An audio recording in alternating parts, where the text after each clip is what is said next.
Yo, good evening, everybody. It's Monday night, and so it's Airfix Chill, and we've gathered together to break bread and talk about modelling.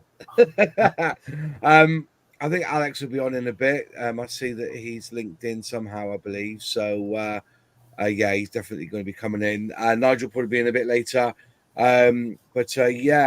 Brett's working tonight, so he's got one more that he's going to be joining us more regular on a Monday night, which is good. We are going to have a look at other people joining us on this chat at some point, preferably with YouTube channels. So just to mix it up a little bit. I think it's October 14th or the 13th. There may not be an Airfix and Chill, so I've got to run up to Keswick to see the family for a week. So there may not be one on that Monday, but as always, we're here. Nice to see you, James, John Alec, and John Parker. And we're going to talk about the Lightning 2 tonight. We all know that Revell they announced one, but they've done a blog post today, released a blog post. Well, Luke sent it to me a couple of days ago and said, we've got some pictures of the tooling now. So if I jump on to here and go to share screen, hopefully this should be this one here that we share. So you should be seeing this. I'll just put this over here so I can see it as well. This is all in German, but if you just scroll down, you get the original English version. Now, what's to be said? I think every man and his dog now has a Lightning 2 in their lineup. You can go deep with your Tamiya, your Italeri. Airfix is a starter set. I don't think they do one as a general release. No. Did Academy do a Lightning or Trumpeter? Yes, they do. They do, right? Or Hasegawa do, but one of the others do. So we're left with Revell. And so they've Luke, who has moved, is now at Revell, have released this article basically. And if I can get it bigger, so let me get this bigger a minute. If I can get this bigger, hang on. If I go there, there you go. That's better. That's bigger. Right. He starts off with, oh, by the way, everyone in the chat, any questions, please answer away. Just put question in bold or QQQ so that we can see your questions, or if you've got any opinion, put opinion down. And remember that those who super chat get priority over others. All right, so we get out of the way first. But nice to see you all. I see Dave Malarkey, Julian Hall, the rest of Dominic's in, and I've seen Celtic West. I've seen a lot of them here. So, right. And here we have the original version of the article written by Luke. Hello and welcome to another update from Revell team. We have been busy behind the scenes working on the 2025 product launch and getting ready for Telford, or 6 weeks to go till Telford.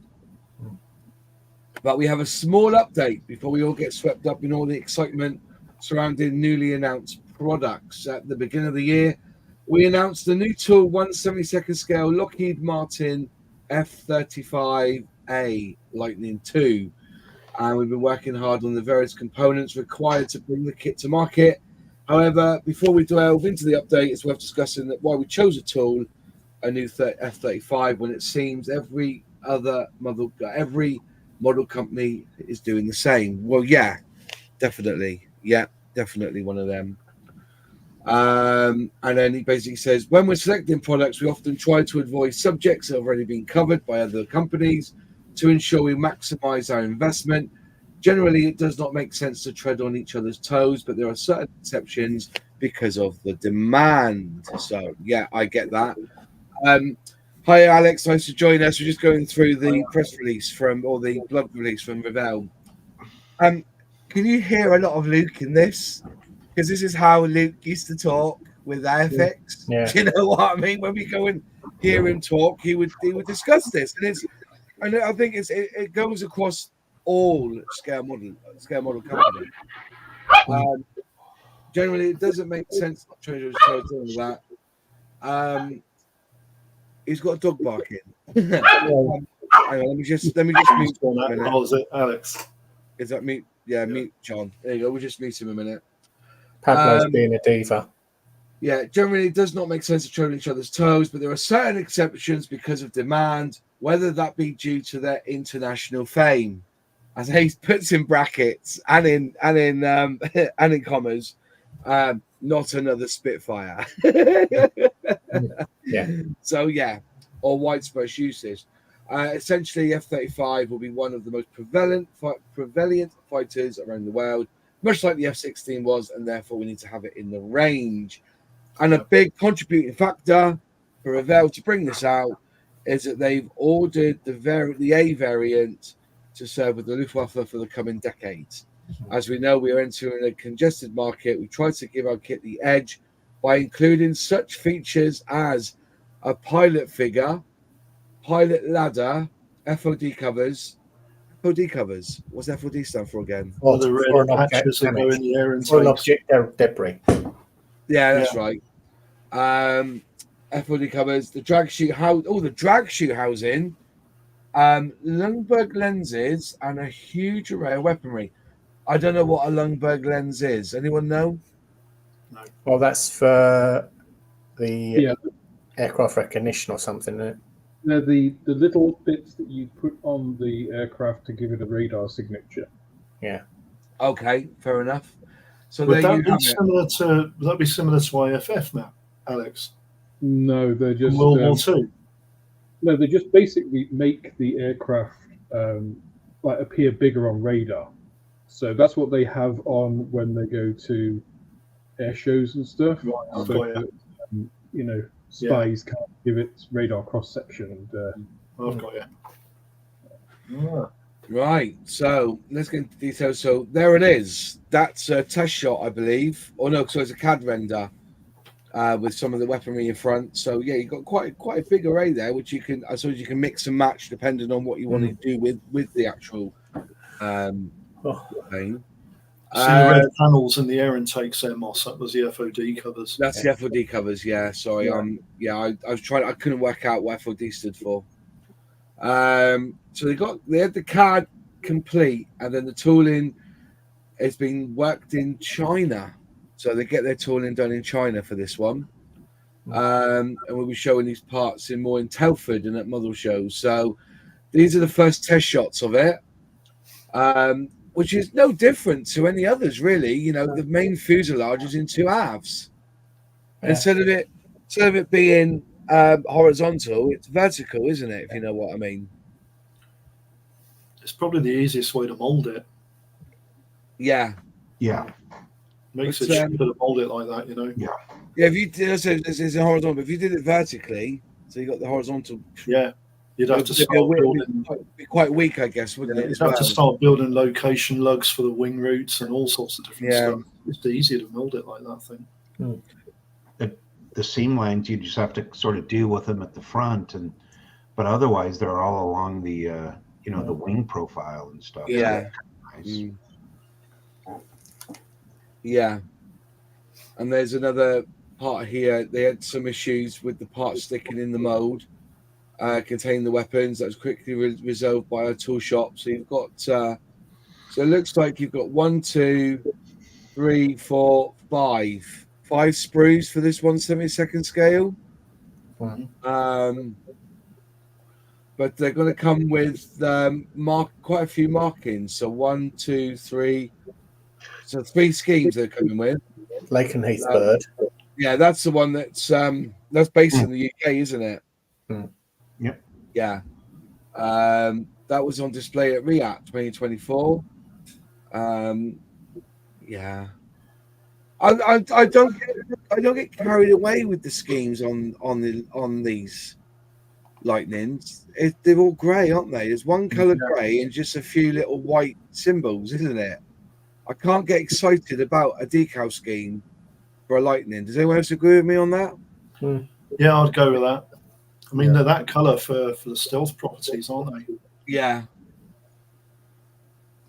I mean, the low observability grey is because our eyes don't pick it out very well. So Yeah. you're not going to pick it out very well in a colour that is deliberately designed to be bland.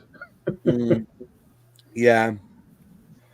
So just having a look here. And the diamond shape on the front fuselage lends itself better to have the join in the horizontal plane. Yeah, I get that out. I do get that. Same as the Raptor. Same as the F-22 Raptor. Okay, fair enough. Yeah, that's fine. They need to be that scheme. No fancy Reichshofen colours mods. I said that right. Yeah, I got to say that right. Richthofen. Yeah. Manfred Baron von Richthofen. It's the Red Baron. Yeah.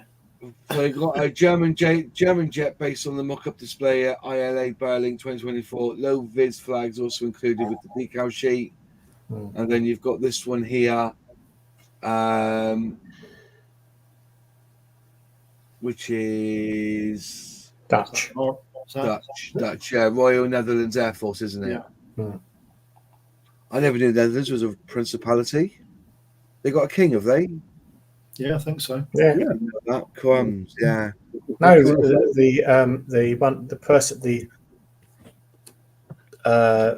one for the Dutch. He became the one who was when he was a prince. He was a airline pilot, Right. for KLM, and then obviously he got exceeded the throne, so he couldn't fly his planes anymore. Right. Somebody just said there, which I thought was quite funny. Where's it to? It is. This made me laugh. It's not a real F-35 kit until the ram tape is slagged off. What's the best way of doing it though? Decal or panel line? Recess. It's. It's a real difficult one. But look, they've definitely got the round tape on there, haven't they? You can see it there on the right hand side. I think the F-35 is crying out for Alex to do it in lozenge camo. Lozenge camo. No. Yeah. I think you should do that up in your Spitfire scheme, Alex. The one you've got planned with model moments on. I think that would look quite smart. There is a frame, Nige. There is a canopy frame. Not shown in that with these photos, but there is a canopy frame apparently. Yeah, because Nigel suggested it, didn't he? Yeah. Let's have a look.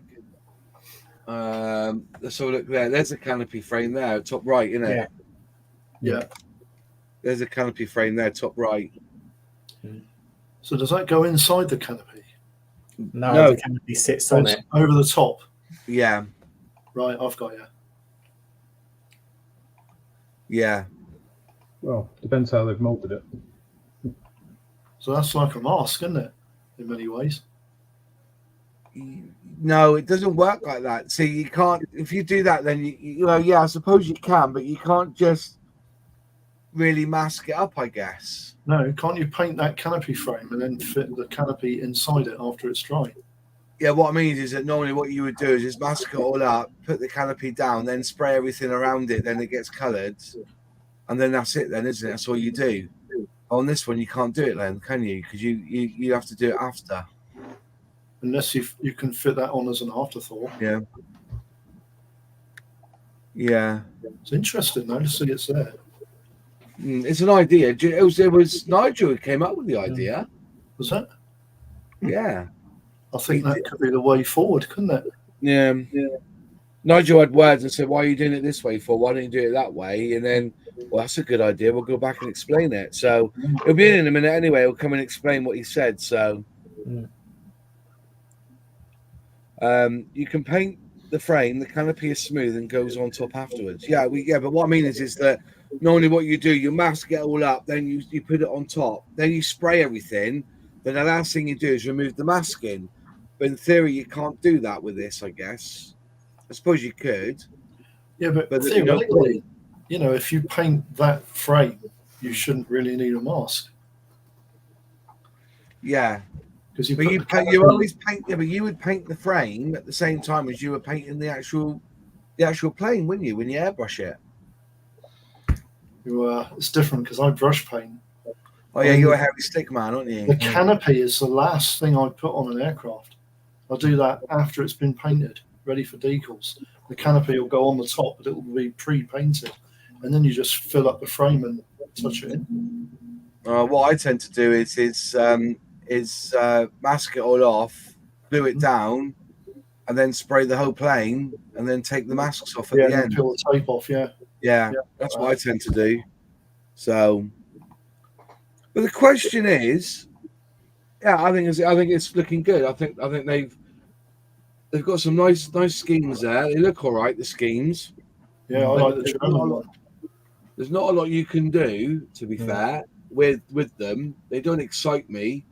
There's not like a camouflage version or nothing like that, but and that's the box art for it there, which I thought looked quite tasty, to be fair.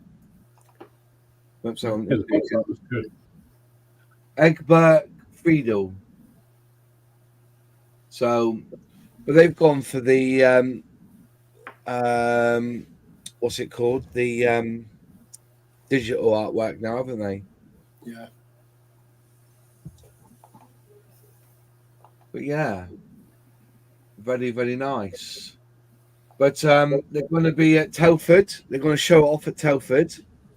And that's it, really. Not much more else to say, but that's their blog post on it. No pricing either, what they expect to charge for it. Yeah, I was thinking that. The only thing that I was concerned about when things like this, like they're saying, oh yeah, we're going to release it because why 1/72 and not 1/48?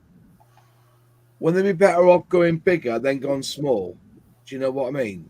I think Airfix have done that a few times, haven't they? They've released big, then they've gone small, haven't they? A lot of Airfix subjects they haven't done anything other than 48, have they? No. Oh, the Define they did in 1/72, and they didn't upscale it. They basically designed a brand new Defiant from the ground up in 1/48. Yeah, they did. They did the same with the Blenheim as well, didn't they? Blenheim, yeah. Yeah. The Dutch have 3 different anniversary tails on their F-35s already. They are still in grey, sadly, but it shows potential. Yeah. Well, they're weapons of war, aren't they? It's difficult. Yeah. A lot of like I said, a lot of when we go back to like World War II and stuff, and just after, a lot of it was showboating, wasn't it? They weren't worried about stealth and everything else back in the day. They had big tiger teeth on the front, didn't they, and things like that. Shark's teeth, yeah. Shark's teeth. Look at the flying circus that Richthofen had during the war. He wanted people to know he was there. Yeah. Not shark teeth, tiger teeth, shark teeth. But yeah, yeah. The clear parts will fit on the outside of the frame. Oh, so you put the frame and then you put the clear part on top. That wouldn't work, would it? I mean, that would make sense because the cross brace is internal on the F-35. Oh, is it? Right. Okay. You can see it on that artwork actually, how the canopy is an unbroken. Oh yeah, I see that now. Yeah. Oh God, so it is. So you paint the frame and then the canopy over the top. Yeah. Academy have the same sort of setup. Interesting. I think Tamiya do as well. Actually. Tamiya do. Tamiya. There's a man of the hour now. Hey, Nigel. Hi, Nigel. Do you think they've taken up your suggestion about that canopy top? Well, what it was. Sorry, I had YouTube on it. What it was, I saw it. What they've done, they've made the canopy frame and then you have the clear part go on top. Yeah. So, like you just said, the canopy, there's an internal rib that's internal. What he's done, he's actually made the clear part as the glazing. So the actual external frame of the canopy is the grey plastic, and the clear part is the clear. So you end up with this edge that you have to glue and make it invisible. So what I suggested was do the same. I've got this Hasegawa kit here. I've just had a look at this, and they've done exactly what I've suggested, and they've made the internal frame like this, and then the actual clear part goes over it. So the actual external frame is molded on the clear part, so you mask the clear and paint it. You see, you imagine Moss trying to glue a clear part into a frame when the edge of the clear part is the edge that you're going to see. Exactly right. Yeah. Yeah. What I suggested was make it go. I hadn't even looked at the Hasegawa kit and taken it in. That's what I suggested, and he said if they can change the tooling, they will, because he thought it was a great idea.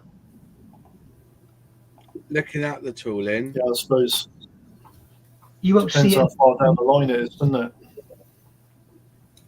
We'll see it if you've got an image of the clear parts. There isn't no clear parts though. It's just showing you. That's the only bit we've got is that top right hand corner there. Can you zoom right in on that, Moss? I can't. What I can try and do is save the image. And then if we see an edge there, we'll see they haven't changed it. It's an interesting point that Nigel brings up there. The fact that, I mentioned Academy, Nigel's just mentioned Hasegawa, that they've done the same. So have Revell not done the research and looked at other manufacturers' kits before they actually told this? That's kind of a bit shocking. When I see things like this, I think, why? I mean, Meng did it with their little ME163. Why? Yeah. It's nigh on impossible, whatever glue you use, to hide the seam. It's still the same. You can see the recess there where the clear part's. Yeah. Yeah, the clear part will go over the top of that, won't it? Because the inside of the frame is on the inside of the ribbon. But then you've got to hide that chrome edge on the clear part. You know, you get that chrome edge when you look at clear. And what I do is put black magic mark around it, but then you're going to get a black line. Yeah. It's just, come on, guys, think what you're doing. So what does it look like on the real aircraft from the outside? It's a clear part with a metal frame around it, or a composite frame. Can you see the frame through the canopy top? Yeah. Because if that's the case, you wouldn't need to hide it because it should be visible. Only that internal rib. You can't at the edge, John. No. Because it's all bonded. Yeah. Any edges, like Nigel says, it's for the F-35. It's especially true. I mean, the ME163, whilst it's absolutely valid what Nigel's saying, you can think, well, it's World War II. It's plexiglass.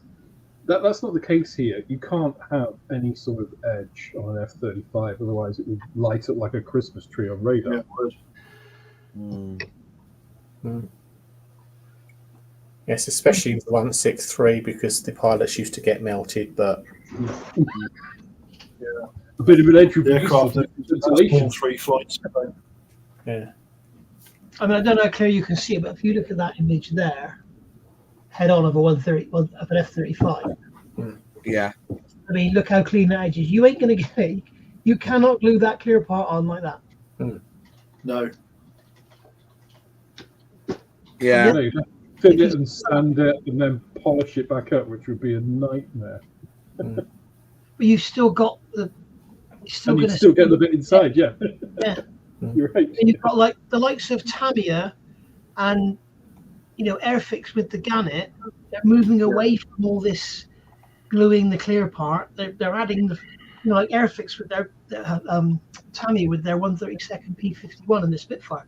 They've got half the bloody fuselage as part of the windscreen, so you don't have to glue the clear. I swear these people think, oh yeah, that's for kids. It's not. It's because it's possible to hide the edge.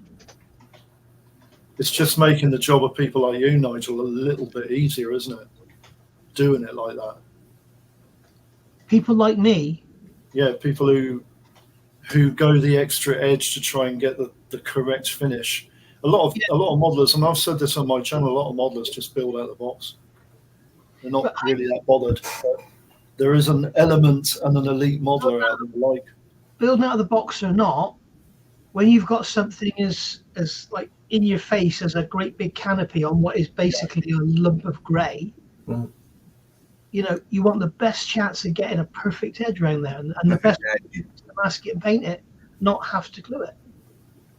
Yeah, true. You know, I think we were talking about this, Nigel, with that Spitfire starter set when I sent it to you. Yeah. The glorious thing is that there's and including the lifeboat, the Shannon lifeboat, it's all designed so the minimum of glue or cement gets anywhere near the edge of those parts, and we see it now coming through, you know, in all the other kits. But this is the thing about Revell, is that if that's the case, then I know they're offering all these added bits, but what will put somebody off that would be all that canopy. Isn't it? You know, or we'll give you this and we'll give you these extra parts for it. But if the canopy, which is a big part of looking at a model where you can see a mistake or whatever, do you know what I mean? That's a big thing. So you can, I suppose you could say, in you know, oh, you could build the, like you said, the Hasegawa version, because it's going to be a crisp line around, isn't it? Well, that Revell one, it's going to be, you know, you're going to have to work hard to get that edge hidden, if you know what I mean. If John built this Hasegawa kit and he had the canopy shut, he would go around with his brush and he would brush paint around there, and he's got a nice line to work to, and he would have a perfect line between the clear and the dark. That's right. Yeah. I don't care how good you are, what you could be the best modeler in the world. If that edge of that canopy is exactly where the edge of the clear meets the frame, there ain't no way on this earth you're going to hide it. No. No way. No, the only way to actually do it would be to carve off that lip. Yeah. That's a good shout. Which well, is also, the other thing, the real thing doesn't have that lip round the inside. Yeah. And the other thing is, if you glue that clear part on, and then put some liquid cement around it, it's going to capillary up, and straight away you've got a X on your hands. Yeah, Same as that on the back of a Lancaster. Ask me how I know. Yes. So you're going to have to use acrylic glue. I understand what you're saying now, Nigel. You're on about the lip rim around the inside of the frame, aren't you? It's not just that, it's the actual edge as well. Is it? Yeah. Yeah, I think before I actually attempted that type of canopy, I think I'd have a look at some. I'll tell you what, I think Airfix 172nd Belvedere. Oh, wonderful. In 2 parts. Hide the seam. I'm the one 2nd scale Liberator turrets. They got seams across the turrets. You cannot hide seams in clear parts. It is impossible. No, you can't. It's absolutely impossible. Although with the HE111, it's made a little bit easier with the Airfix kit because there is actually a frame runner. That's right. Same with the Revell. Yeah. And if you paint the edges with, what I always do is paint the edges with magic marker on all my clear parts, and then you don't get that chrome line that you see. No, you don't. That horrible cloud. Yeah. It's not a cloud. It's if you look at a clear part before you glue it, it looks like the edge is chromed. But sometimes if you've got a window going into a, you know, often a window going in a fuselage has a flange around the back of it. Yeah, yeah. When you look at the window sideways, you see this chromed edge. There you go. You ain't going to get that perfect to join when you're joining the grey plastic. Christ, yeah, I see what you mean. No, because the canopy is actually bonded by the looks of it. Right. Yeah, it looks like it's glued to the frame, doesn't it? Yeah. And the actual rear section of the canopy butts against that frame rib. So your issue is really going to be with the canopy shield, isn't it? Unless the canopy's in one part. Without seeing it, we don't know. What's the Airfix one like, Moss? It's not too bad. Me and Alex have built the Lightning. I've got mine here. Hang on, let me just go and get it. It's a single piece. Yeah. It's like with no glue. Tamiya have done the same. Tamiya have got the, I can't see on a tiny picture, but they've actually got the clear part with the frame molded on. So you just mask it and paint it. And then you get what you've got in the picture there. Yeah. Like Alex said, I can't. Can you buy paint? Can you buy paint to give that golding effect on the canopy? I think you can, can't you? Funnily enough, I've got the golding. Yes, you can. I think actually, is it Hasegawa kit, Nigel? I can't remember. But some of the Japanese kits, I think it's Hasegawa, it might be Academy, supply 2 versions of the canopy. One is like a slightly smoked golden one, and one is a clear one, depending on how you want to build it. Can you put me on full screen, Moss? So I'm just looking at this canopy here. This is one piece. That's the canopy there, so you can see how it's all put together. Like, you know, I thought it was quite a good picture. That hobby time, she sent it to me. Bless him. No, they're bonded in there because the glass looks thick, but not just the notes. Can you see? I can see just there. There is black there. She could probably get away with it being black on that edge. Can you not? That looks to me like an anti-fog. It looks like it's air vents, something to put air onto there. Yeah. But at 1/72nd, you could reenact. But at 1/72nd, you could if you at 1/72nd, you could paint that black, and it would look like a vent, wouldn't it? At 1/72nd, that is the thickness of the canopy. That isn't vertical. That's in the X plane. I think the canopy's only about that thick. Alex, is your microphone switched on? Because you're very like, what's it called? Soft when you speak. Oh. Where is my microphone? He's sat on it. Alex. I moved it onto the floor earlier. I don't know why. That's better. Sorry about that. Trying to get more resonance in your voice, weren't you? User error. Yeah. Let's go to Nige. Yeah, I'll show you layout there, Nige. Yeah, that's the Tamiya 148 that you can see there if I put it. Yeah. This one's clear and this one's smoked. Yeah. Oh, yeah. Typical Tamiya, they think of everything.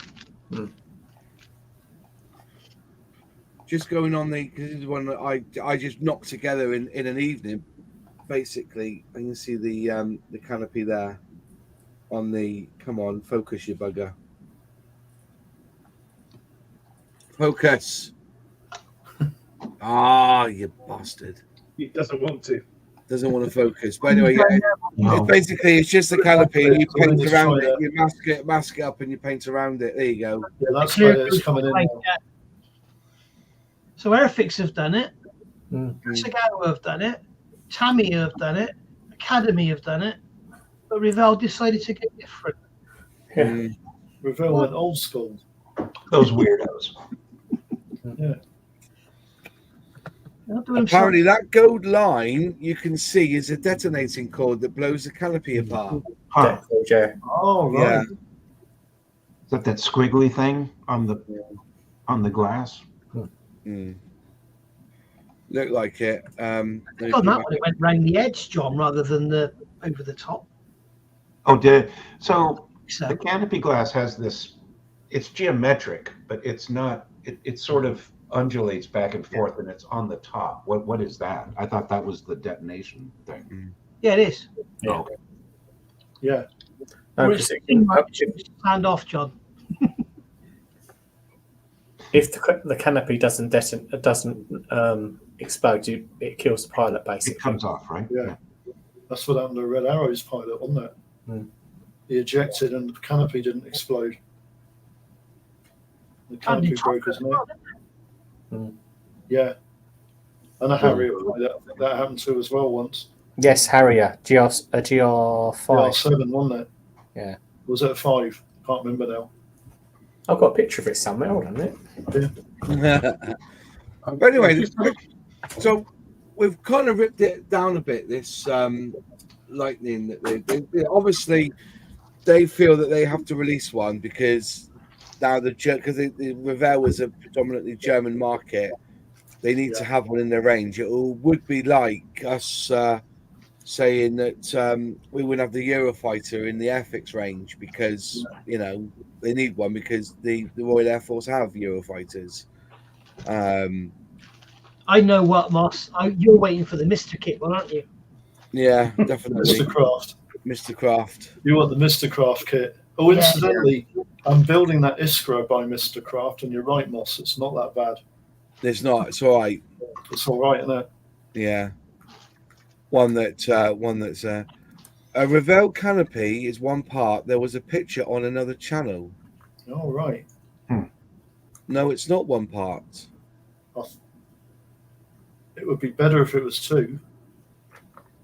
The Revell the canopy is one part, but it sits on top of the frame. On the frame. And it needs to go over the frame so that we can mask and paint the edge. Right. Like this one and that one and the other. Yeah. I mean, what Nigel is saying about the like you can't bond the edge and things. The F-35, to give you an idea of how correct that is, each F-35's canopy is optically matched to its individual airframe. So you can't, on an actual F-35, you can't take one, a generic canopy. It's perfectly optically matched to the aircraft. So there is nothing. It's one piece. It's bonded. There is absolutely no gap anywhere on that. So what Nigel's saying, it's not even that, there is a small lip or anything there. There should be absolutely nothing. Because if you go on the big one, if it is, the one-to-one version, there is nothing. And you've got 72 times less than that. It's still nothing. I wonder why it said, and did you notice in that picture there was a stencil there that said, do not cut within 3 inches of frame. I wonder why that was. No idea. When you think of the old Russian aircraft with the great big inch thick pink bloody band around them to hold them in, the things have changed a bit, haven't they? They have indeed. If you look at the old F-15, the MiG-15, the inside of the canopy, where you got these like big, they're not even like rivets, almost like bolts. Yeah. It was a bit industrial, wasn't it? Yeah. Just out of asking, the F-35 bit, the F-35, the Lightning II, how long has it been in production for? In production? 5 years. Is it 5 years, Nigel? I've worked on the engine and I left Rolls-Royce in 2004. Really? So 20 years, roughly. Well, Yeah, just wondering. That would have been on prototypes, wouldn't it, Nigel? Oh, God, yeah. It was, I wasn't allowed to tell anyone. But you worked at Rolls-Royce, you had to do the Secrets Act thing. Yeah. So the introduction of it is 2015. It was introduced in 2015. So the B came out first, then the A came out a year later, and then the C came out 3 years after that. So 2015 the B, 2016 the A, which is interesting. A, B, then A, don't know, and then C came out in 2019. Because the B had problems with landing on aircraft carriers. If they had one that the undercarriage collapsed, it came down, the ship left it on a swell, and it broke the undercarriage on the aircraft. Really? Yeah, that was very early days. Yeah. So the first flight of it, as you said, Nigel, 2006 was when it first flew. It was developed from the F-35. Great big nozzle in the ass. I was working on that, and I left Rolls-Royce in 2004. So yeah. But anyway, so 2015 they've been around. So they're knocking on 10 years, 9 year. Why is it take? They've only just started to come into the range now, haven't they? If you think about it, look at the manufacturers. Was Italeri first? Yeah, they did the X-35, which was that won the competition in 2001, and they did the X-32 and the X-35 before the announcement, I think, of that that competition. Yeah. But just saying, in the last 3 years, you've had Tamiya, Airfix, and Revell now just bringing out this. And Italeri. And Italeri, Italeri brought another one out, didn't they? And that's in 1/72 and in 1/48, wasn't it? Tamiya have done 1/72 and 1/48. Yeah. Got Did they not? Kitty Hawk did all three as well. Did they? I didn't know Kitty Hawk did. Kitty Hawk never made them. They announced them and never produced them. I beg to differ because I picked up all three of them at the show at Gloucester. They cancelled them then very shortly after. They're not available. No, they did actually make them. They're on eBay for sale now. So. Right. Okay. But there was a guy at the Gloucester show, and he had all three of them there. I was going to buy them all, and I didn't because I know they'd get re-released. I wonder what happened to that tooling then. Kitty Hawk still exists. Kitty Hawk never went bust. No, they still exist, yeah. The owner of Kitty Hawk went off into doing figures or something, and one of his partners, business partners, friends, whatever, has just re-released the whole range, and they should be with us anytime soon. Wow. Right. I'm just looking through now. 1/3. I'm only going. I don't think anybody's done a 30-second scale. Who's done did Tamiya do a 30-second scale? Yeah, Tamiya, have done one, and Trumpeter, I think. Trumpeter did one as well, didn't they? Yeah. I Right. think Trumpeter have done all three. Yes, Trumpeter one's fun. It's got lots of rivets all over it. Just like the You know Europe. that Revell, Alex, it was released in 2005 or something of the X-35. Wasn't it a completely inaccurate kit and nothing like it? What, the 7-second scale one? Yeah, the original release that Revell did it back in 2004. Well, that was the Italeri kit. Oh, was it? Yeah.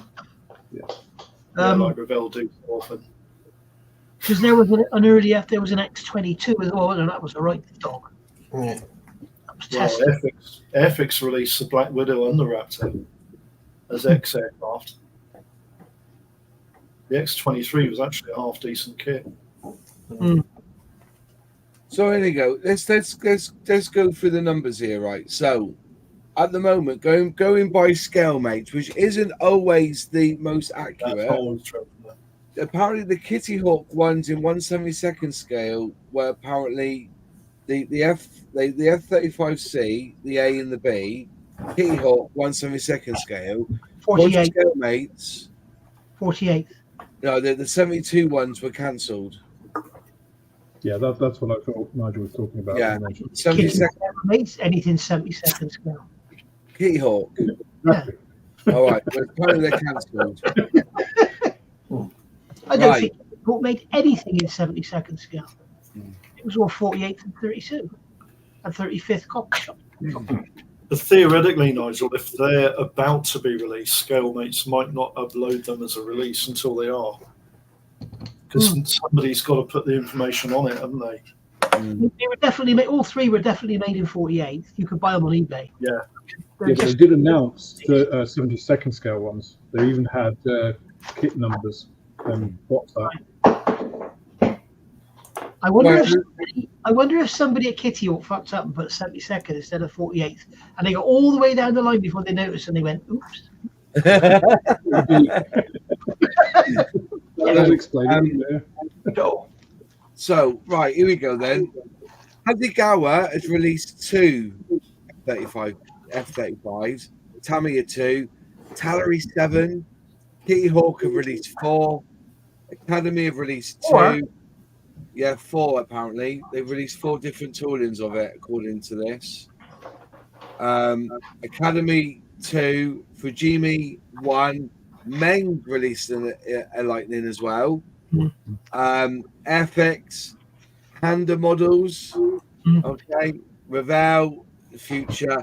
Hobby Boss is due this one as well, apparently. They've said they're going to announce one this year, Hobby Boss. Uh-oh. And they're going to use announced a Nigel's lot of suggestion on the canopy. Oh, it probably won't have a canopy. Yeah. Probably won't. Trumpeter have cardboard done box. 2. That fucking Chinook undercarriage or something. Cyber Hobby have done 1 version. I don't even know. I've never heard of Cyber Hobby or Orange Model. Orange Model. I've heard of Orange Model.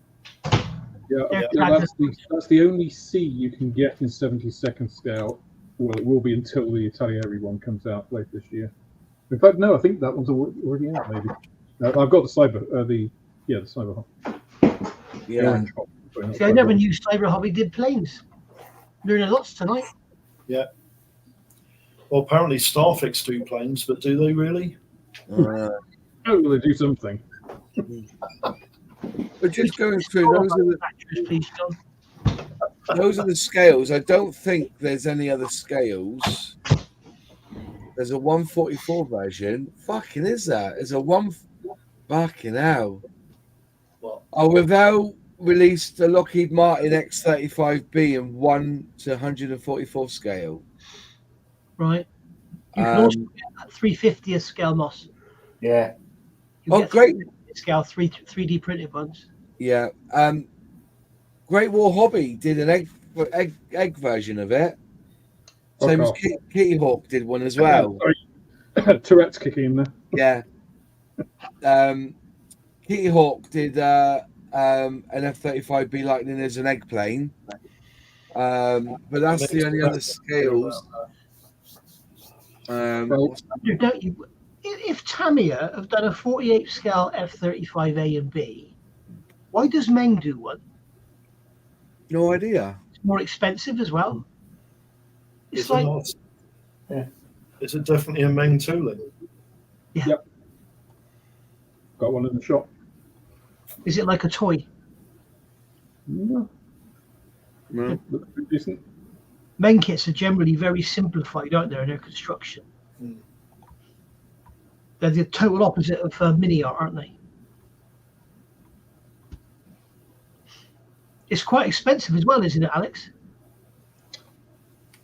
I'm trying to think now. Well, it is in Alex's shop. About 159 quid up there. No, funny enough, I something flashed up earlier from Alibaba, Uh-huh. and I looked on there and something was supposed to be cheap, but it was $29.99 postage, which made it more than it is over here. And they had a Meng one on it. It was £113 or something from Alibaba. Wow. Bloody hell. Oh, that's a good point, Michael. That's a very good point. We're talking about the Revell kit now. Yeah, we're talking about the box, yeah. Second scale boxes on Revell, they're not that bad, are they? It's generally the big kits that are terrible. It's those end opening. The end opening box, mate. Yeah, because when you put them in your stash, they all end up on top, inside one another eventually, don't they? Top opening boxes, especially if they're a flappy box like Hell do, are the future. Yeah. I tell you what, I had an end opening box kit sent to me. I'm going to review it tomorrow. And the guy took it out of the box, folded the box up, and put it in a jiffy bag. Really? It's all right. Legend. The box is perfect. If it had come in a box, if it had come in a jiffy bag or a Jadlam bag, the box would have been crushed.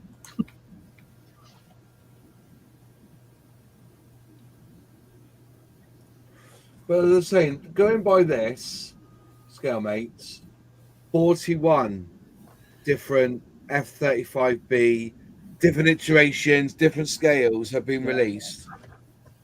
Could the Lightning II become the Spitfire? As in when it comes to being released over and over again by manufacturers. Can I make a point about this, please, Moss? Because no, you can't. Because I want to hear what everybody else thinks first. Yeah.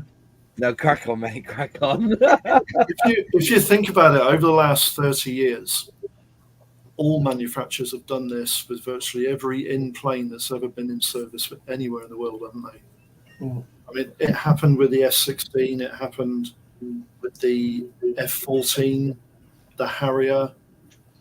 It happened with the Raptor, and now it's happening with the Lightning II. The only beauty of it is, I think, is when you've got the Spitfire, you've got like 1, 2, 2A, 5, 8, 9, all the way up to 21, as we know. We've got 12, haven't we? And then it's more than 21, isn't it? It's 27. 24 spits. 24 spits. 35, Yeah. there'll always be 3. And there'll be upgrades. Like you've got so many different F-15s, but an F-15 is an F-15. Even the latest looks like an F-15, doesn't it? Yeah. What I'd like to know from the experts in the chat is the colours, because I once heard that when they first came out, they were dark and the ram tape painted a lighter colour grey, and now they're all the same colour. Because I've got this, sorry about this, Moss, I know you're going to hate me for this. I've got this MRP paint, which is called Have Glass, and it's a grey. And Hobby Time was talking about this earlier. You've got this special matte varnish. Yeah. Which has got a very, very faint metallic fleck in it, and it gives it, because there's metal balls in the paint or something in there to reflect radar. I'm wondering if they still have this because they changed colour. And is that when they got rid of this, or maybe our experts can tell us?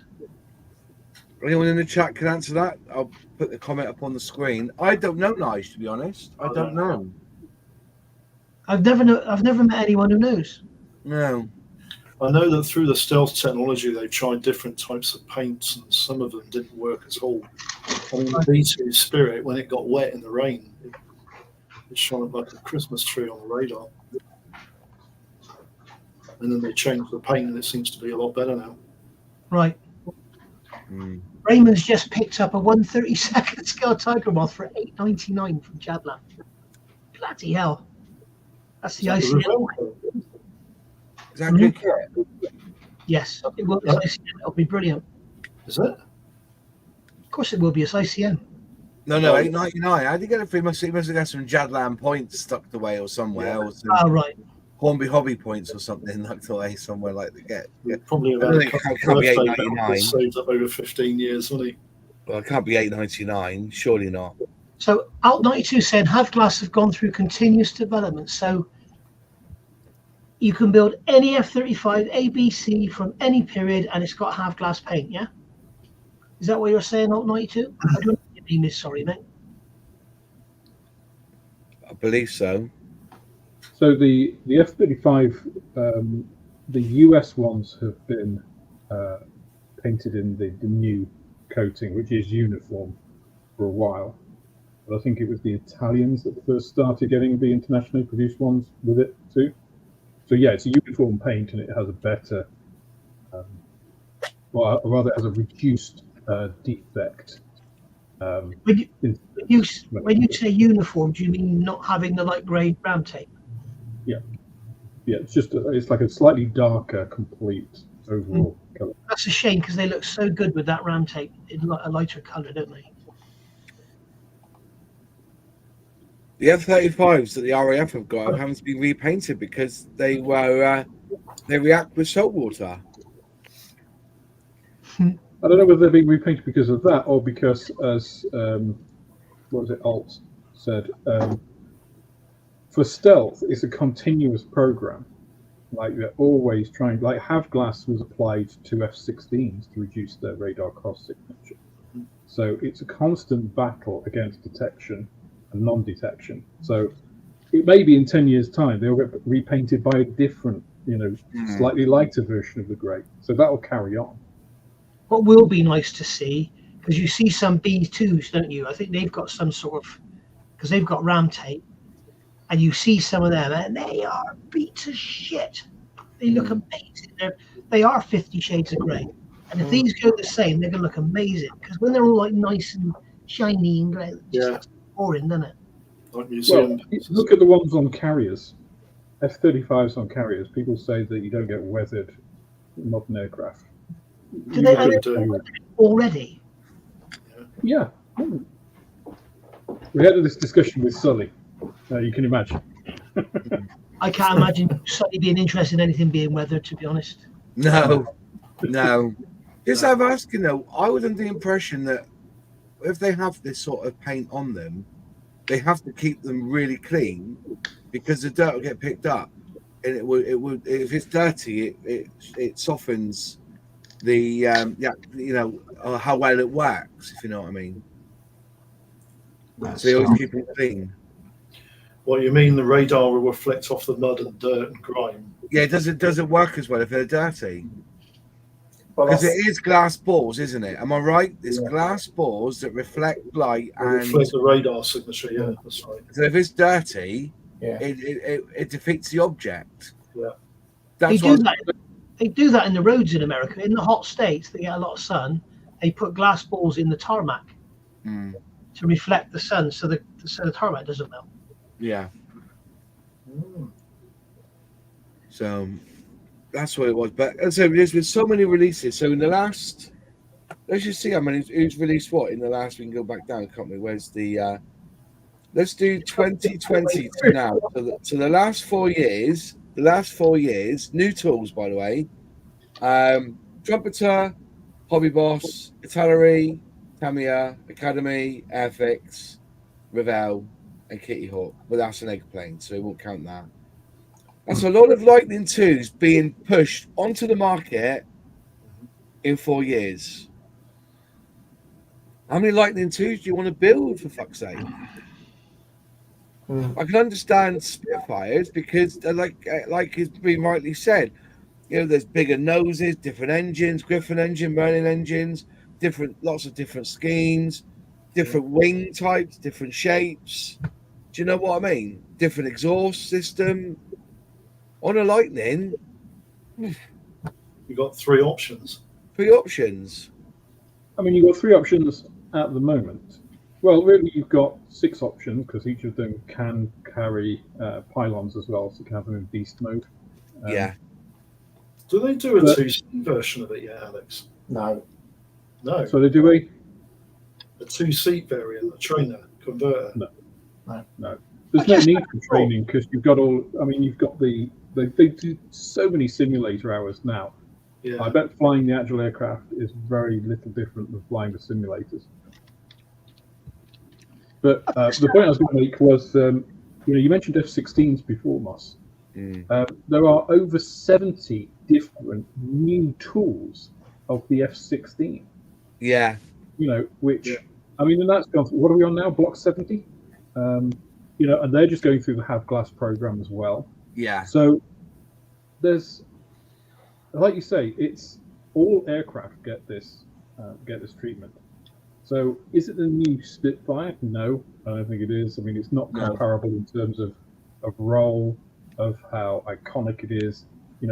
Since really the late 80s, I guess, when you started getting aircraft like the Tornado, multi-role combat aircraft, which do everything. They're designed to minimize the different numbers of airframes you need. So you're getting away from that Spitfire ethos of, well, look, we need to do something quickly, so let's just shove a 60 series engine in an old 5, fuselage and make it a bit bigger, and it will work. Be better than the Football 190. That's what we had to do out of necessity. So we don't have to do that now. These aircraft take, mostly decades to develop now. Yeah. So you don't need all those tiny bits. You get incremental improvements, the blocks and improvements. Different air forces will have slightly different variations depending on what they're allowed to have by the manufacturing company and what they want, like indigenous missile systems and stuff. So it's little different, tiny differences. You're not getting that massive, Mark 1, 2, 3, 4, 5, etc.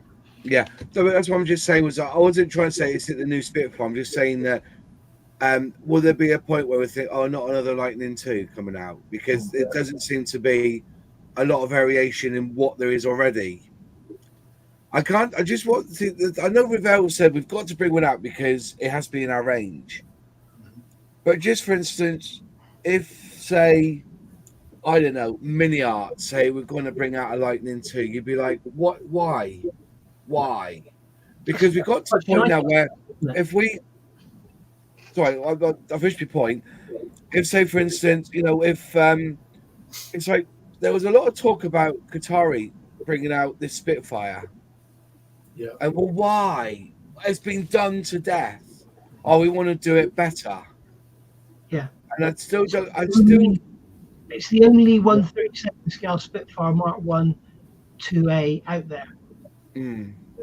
So if they did a Spitfire Mark 9 to compete with Tamiya, you'd be like, why? Why? Yeah. You know, that Tamiya Spitfire is amazing. Yeah. Yeah, but if they were going to want to build it better, Moss, why didn't they put a pilot and an engine in it? Yeah. Well, that's their. I don't know. That's their. That's their prerogative. But my point is that are we getting to a point now where the Lightning will be? Oh, Mini are going to release the Lightning. Be like, well, why? Well, there will be a limit, Moz, when Mr. Craft produced an F-35. They wouldn't though. They wouldn't produce one. They would just nick Academy's own tooling. If Academy redo a new one. Yeah. Yeah. I mean, I think there's a certain element of, the Revell press release. I think the Revell press release is almost like a separate thing to what you're talking about, Moss, because the premise of it, we felt that, it's such a ubiquitous aircraft and the German Air Force are going to get it. That is not a reason to make a model kit. That is a dumb financial reason to make a kit. You should be thinking exactly what you guys have all said.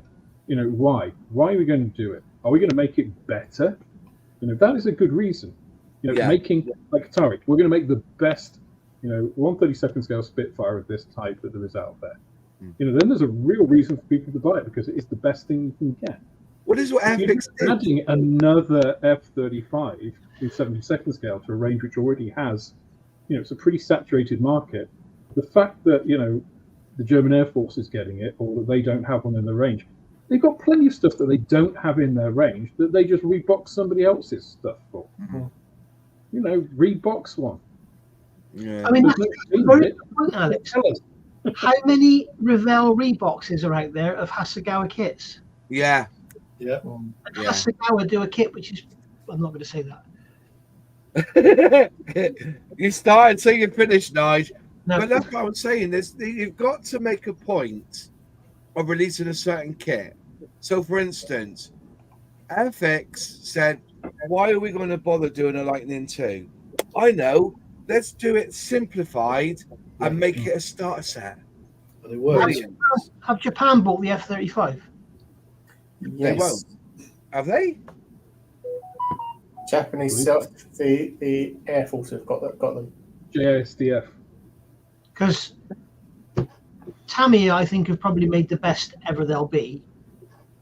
But to answer your question, Moss, you kind of think, why did Tamiya do it when Kitty Hawk did it already and Italeri did it already? Well, Tamiya probably did it because Kitty Hawk and Italeri did it. Because the Italeri probably kit isn't probably very nice, and the Kitty Hawk's probably a dog to put together. But then you think, after Tamiya, men come along and produce one. Why? Yeah. Why would you produce a kit that Tamiya have done? Why? Because there are quite a few Italeri kits that are a bit of a pig to assemble. And they've often got quirks. Yeah. Panel lines. I mean, that Gripen that Revell released was actually an Italeri release kit molding. It's not. I haven't built this. Anybody in the chat that has can tell me. I bet that kit is 100% perfect. You built it, John. Yeah, I John, bet it. You built this. I've never built a Lightning 2. I've not. No. I'll have 10 quid. I bet that kit's perfect. I bet there's absolutely probably is. Put a bottle of glue in the box and a pair of nippers in it and shake it and build that way. Yeah, that's why I'm being a bit gentle. If I like that's the cockpit got together. Yeah. So aren't those Tamiya kits packed in Geisha's underwear so they don't get damaged in processing them? I'll tell you, you may laugh. What Moss and I saw last week at that show, there was an order model Stern Tiger or something. And when you open the box, in the box there's a fucking captain's cap. It's a German tank commander's cap in the box as a gimmick. Proper one you could wear. Yeah. I think one of the royal kits from Eddard had a bit of a fighter plane in it, didn't it? Natural. and a mug, wouldn't it? Was it a rivet? Here you go. Panda did a 148. Revell did a 148 Panda F-35 rebox and the 172nd Italeri F-35 rebox already. Indeed, So why do one in average same quality? So, I should imagine the Panda kit wasn't very good. They tend to be a bit chunky. yeah, they're, Italeri kits generally, on the whole, are bleh. The F-30, the Italeri kits just have like massive ram tape markings, like Do they? massive scale. Yeah. Mm. What's the trumpeter ram tape like? I bet that's like a scale inch thick. But no, they only do the bigger scale ones. Yeah, with lots of rivets.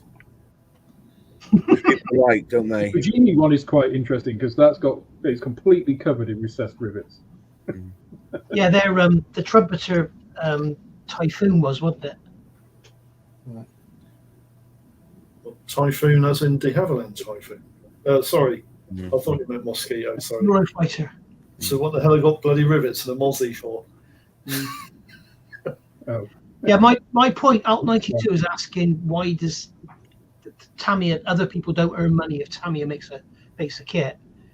I'm saying a 148 scale F-35, if Tamiya's done it, why try and better it? Yeah. I can understand if it was Bandai, because Bandai's not easily available all over the world, is it? But I mean, people go on about the price of Tamiya kits, especially the large ones, but in my opinion, you get what you pay for. Yeah, but that is, I mean, it's a valid reason, right? If I'm making a 148 scale, F-35, A, B, or C, whatever, all three, and I can do it for 2/3 of the price, and I can make it as 90% as good, then I've got a reason to go to market. I can expect that I might be able to take some market share. From a modelling point of view, that's not particularly a reason. But if you're on a limited budget, from 148 scale one, can't afford it to me, but that's where you price for your market. Our Revell, so the average price for an F-35 is around £30 plus or minus. it's 72nd scale. In 72nd scale, yeah. So is the Revell one going to be like 25? I don't think so. Depends if it's got. It'd probably be tongue in cheek. Be £99, but you get a free book with it. Right? Yeah, a free book, and Luke will deliver it to you personally. Tongue in cheek. The book will have 6 pages in it because that hasn't done anything operationally yet, has it? It hasn't. It's not a proven plane, is it? No. What, the F-35? It's not a proven plane. It's not a proven combat platform. Its first combat mission was in 2019. The Israelis used them. It is a proven combat platform. Yeah, they do. Yeah, they did. Yeah. Ask Hamas what they think of it. Yeah. Using them. But then, listen, In fact, there's a question: is that the first Israeli aircraft to not be in their beautiful camo scheme? Probably, yeah. That lovely green. That would be a nice what if, wouldn't it? An F-35 in proper Israeli camo. Yeah. That would look good. The only thing I'll say, I take your point with that. Yeah, Israel, but like I said, I don't know. It's not been, to me. It's proven would have been. There'd be a lot more involved when it being proven operational. That's what I'm trying to get at. If you look at back through all the other planes, they made their point in history. I don't think the F-35B isn't historic, really, is it?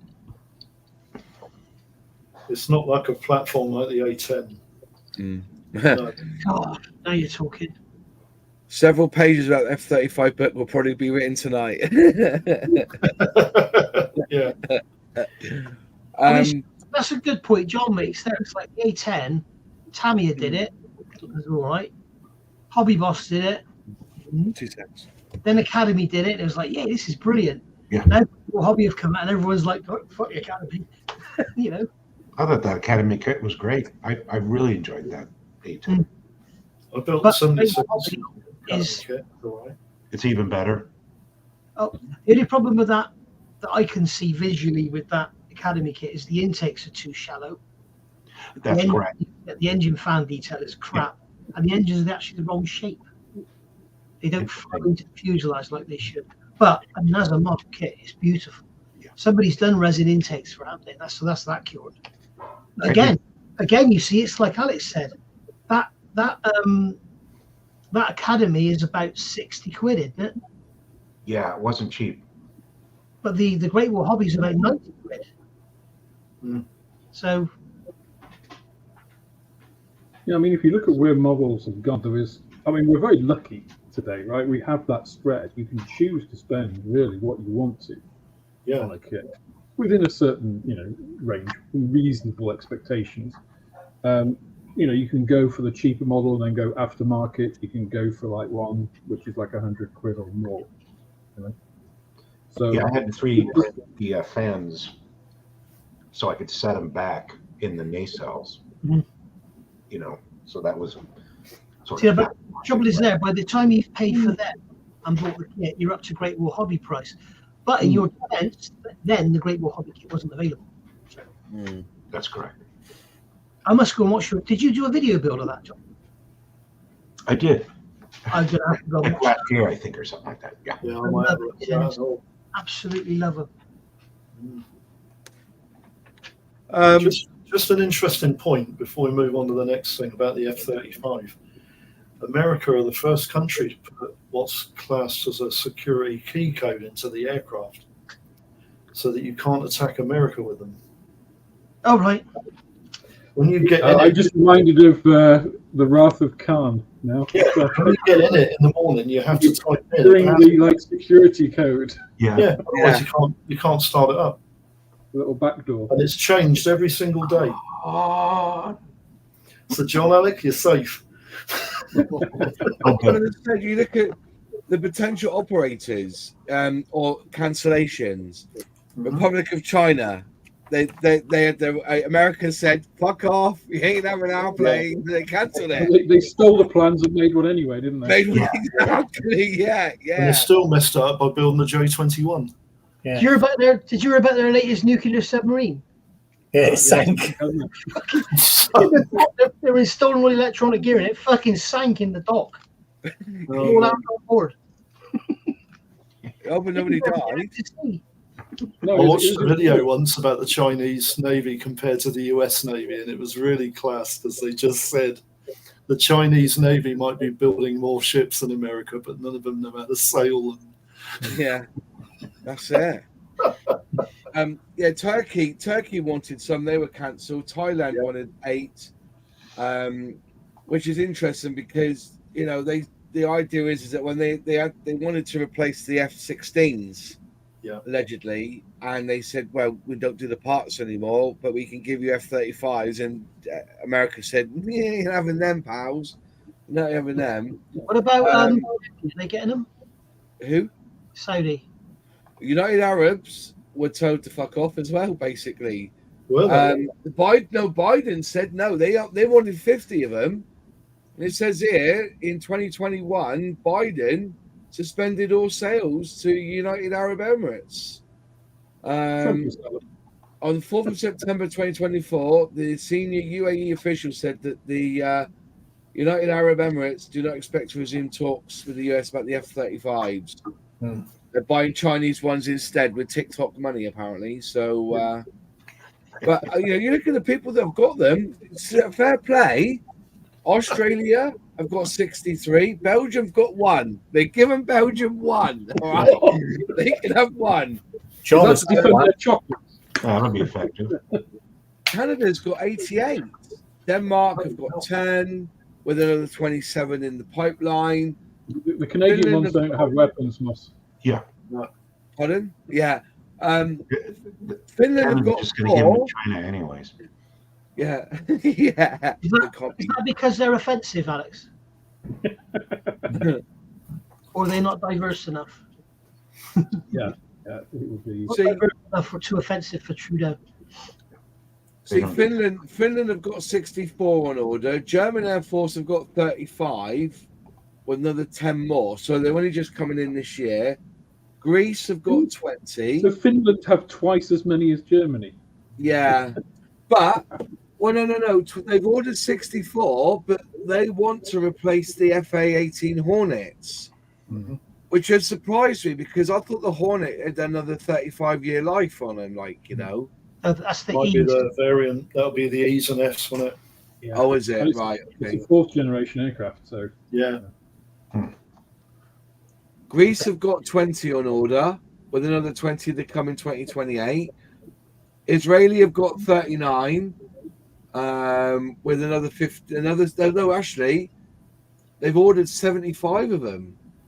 So, you know, yeah. War is Do they big. come in pages? I wonder. You know what I mean? Israel must be the best defended country on the planet. Do you know? I've got a friend, a religious man, right? I love the guy. He loves Jesus, right? He said you'll never be able to bomb Israel. You'll never be able to bomb it from the air because there's so many birds. You can't fly over it. There's so many birds in the air there. There's no way of flying and attacking Israel from the air. You can with rockets and stuff, but plane you can't drive your plane and bomb. You can't do that because there's too many birds. How do they fly into Israel, like airliners? You know. No, but, yeah, but when you bomb from a height, don't you? When you're coming into land, don't you? You're coming low. But apparently, over Jerusalem, you get a couple of F-35s each side. Yeah. Yeah, But apparently, he was telling me would have seen them coming, would they? Yeah. War is big business. Netherlands. Flying over Israel. They said, "What the hell was that?" South Korea have got 40 of those F-35s with another 25 ordered as well. Good. So but then it goes to me is that the Royal Air Force, Royal Navy, 35 surprises me. Operation. with 35 have received, with 30 in the UK after one loss of the aircraft in 2021, and the other 3 are in the US where they're used for testing and training. 42 originally intended to be fast tracked, a total of 48 ordered, and a total of 138 were planned. 138. Wow. And then Labour got in, and now we've got 2. So, yeah. So they would acquire another 74, but they still haven't committed to the original plan of 138. So they would have but as I said, the United States Air Force have got 302 with 1,763 planned. Bloody hell. You know, so yeah, that's it. Czech Republic have ordered a couple, but they've not gone through. So they're building these F-35Bs quicker than normal planes, aren't they? To get all them out. Can you see from the number there from the American ones? Yeah. What is the ratio? What is the split between A, B, T? I bet they've got more. I bet they've got like 50% A's, 20% B's, or even 10% B's, and 40% C's. Which one is the variable? The United States Air Force apparently only run the A's, and they've got 302 of them. The United States Marine Corps have got 112. Bloody hell! F-35B/C. That's what they're saying. Right. And then the United States Army have got 30 of the F-35Cs. So combined, there's nearly 500 there already, and the Army's got C's. Yeah. The Marine. It's a carrier-based plane. United States Navy. 30 delivered of the F-35Cs. No, Navy. I say because the US Army only fly rotary wing, don't they? That's what I'm sure he said. Army. So we're replacing Sea Harrier, Harrier, and Jaguar with that aircraft, aren't we? No, we're not replacing them. We got rid of them ages ago. Yeah, I know. Yeah. I mean, because we had 2 aircraft carriers for 3 years without any bloody aircraft on them. Yeah, it makes sense, doesn't it? Oh no, actually, the only fixed wing jet we had was a Seahawk. of the Royal Navy. Well, they can put a Typhoon 1B on it now.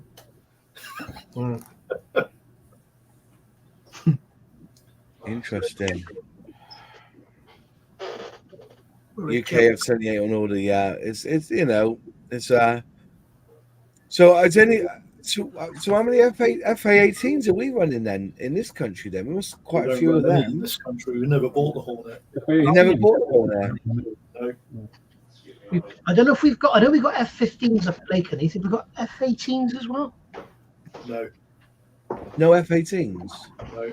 They brought some F-22s in a few weeks ago, and on their way to go and quieten Iran down. I think they run A-10s, B-52s, B-1Bs. The bone. John was going to check on his F-35. Lakenheath doesn't run B-52s. No, but they stage them from Fairford, don't they? Yeah. That's my bad. I was thinking of there's Australia that's got the FA-18s in it. Sorry, not us. Sorry, my bad. Yeah. Yeah, because they got the F-11s. And he's checking on his Titan too, as well. Am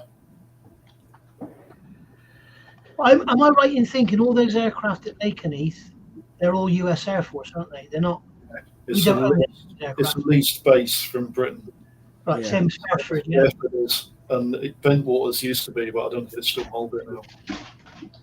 The FA-18 Hornet, the ABCD, right?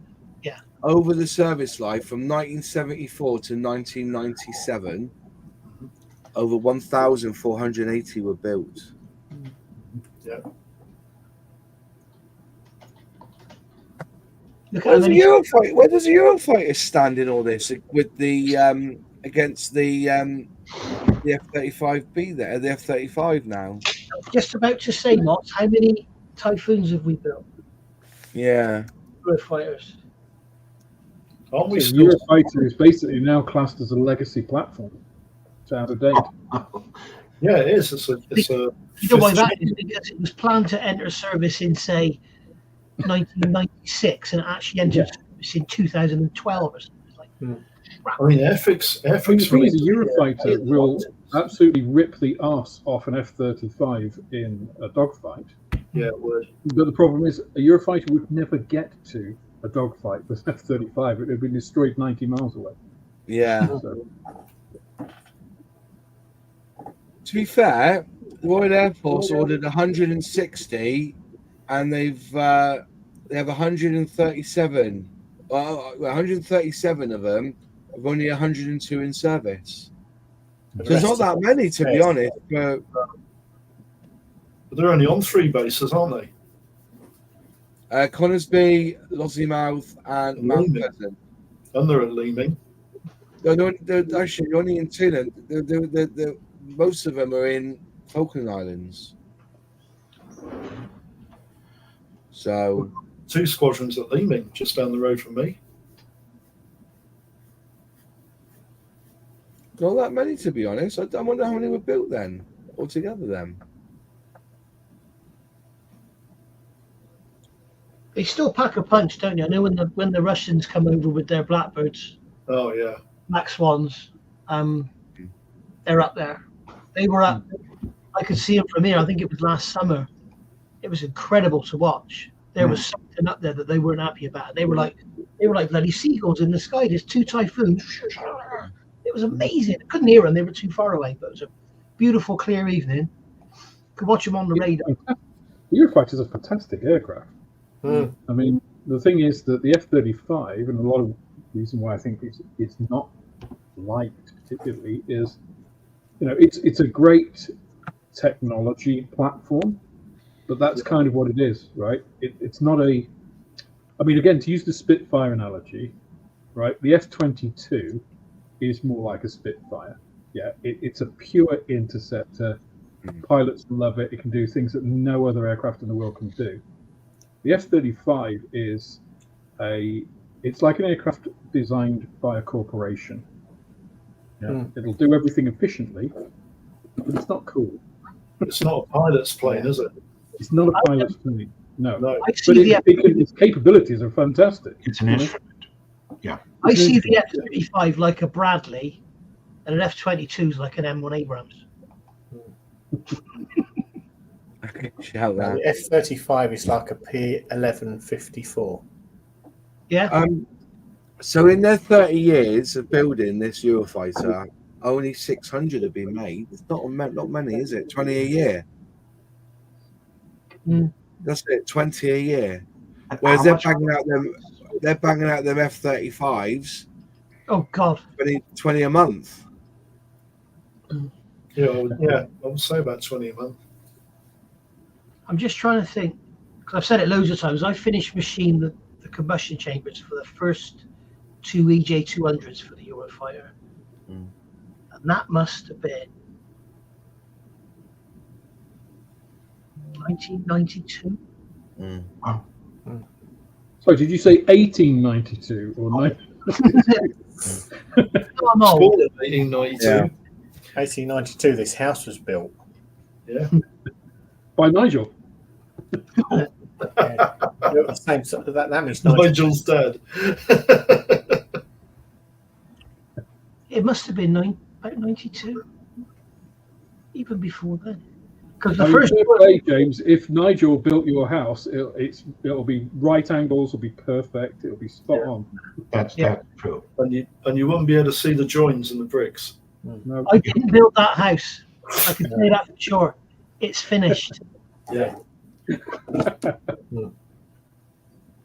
you know, according to RAF pilots, the last pure pilot's jet aircraft that was built for the RAF was the Lightning. Hawk. No, the Hawk. The Hawk. Hawk is the only aircraft. After the Hawk, everything was fly-by-wire. Oh, Really? right. well, and consortiums, really, if you think. I mean, Yeah, well, the Hawk was that's Sidley, wasn't it? European consortiums. I guess they're here in the States too. Lockheed and Boeing and How it's many all companies Boeing over now? Oh, Boeing, John Parker, wait. John was speaking, so you like him, John? Yeah.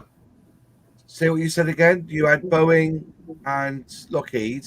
Oh, it was just here we have, it used to be like one major company would build an airplane, and now I think there's a prime contractor, and a lot of the subsystems are subcontracted, just like sort of you guys have been doing for a while now. The European consortiums, pretty much, it's all like the Lockheed Martin. If it says that, trust me, there's a lot of other companies involved, Raytheon and that kind of thing. Yeah. See, that was the downfall of Boeing, though, John. If you watch all the documentaries, the downfall of Boeing is the fact they started shipping everything out to different places. Yeah, their quality control. Yeah, if you look at there's a video up the other week. I wish I kept it. I was going to keep it, and I like a short, and they showed you like the inside, all the wiring and all the pipe work. Yeah, of an Airbus, say that. And it was pristine. And then you look at the Boeing 737, and it was like jack of shit, like everything, all the pipe work was everywhere. The Airbus are very clever because they say, right, Airbus is a European thing, and they say, right, we're going to make our wings at this particular plant that's owned by Airbus. We're going to make this part of the cockpit, this part of in Europe. So even in the UK, there's bits that have all built, and then all goes into one area, then built, isn't it? That's how it works. Yeah, it goes to Toulouse, doesn't it? But the companies are all owned. Yeah. Even if it says an independent company, say for instance they got like a manufacturer to do the nuts and the bolts, they would have invested money into that company, so the machinery in that company is owned by Airbus. I think that's how it works. Well, and importantly, they'll use all the same quality control metrics, and systems, and that kind of specifications. Whereas if you're subcontracting, you can specify what you want, but the subcontracted company produces it however they want to that specification. That's quite a big difference. Okay. I do know for a fact that Airbus do subcontract a lot of their work out to GKN. I wonder if they have inspectors that go in. They will do. No, they have them. They basically have a standard to which their inspectors have to meet that standard. to inspect any of the parts for Airbus. It's like in heat treatment. I had to do a qualification for Airbus and for Boeing and for Westland.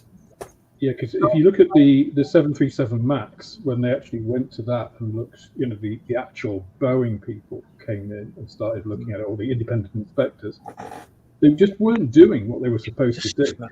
It was They absolutely. just weren't actually doing the QC stuff. They were just basically I just could not believe what I was hearing.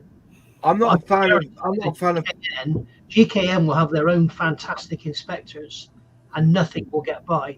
And then when whatever it is they make gets to Airbus, I'll bet they go through with a fine-tooth comb again. Yeah. Because at the end of the day, it's Airbus's name that's in the shit, not GKN. And Boeing should have thought the same.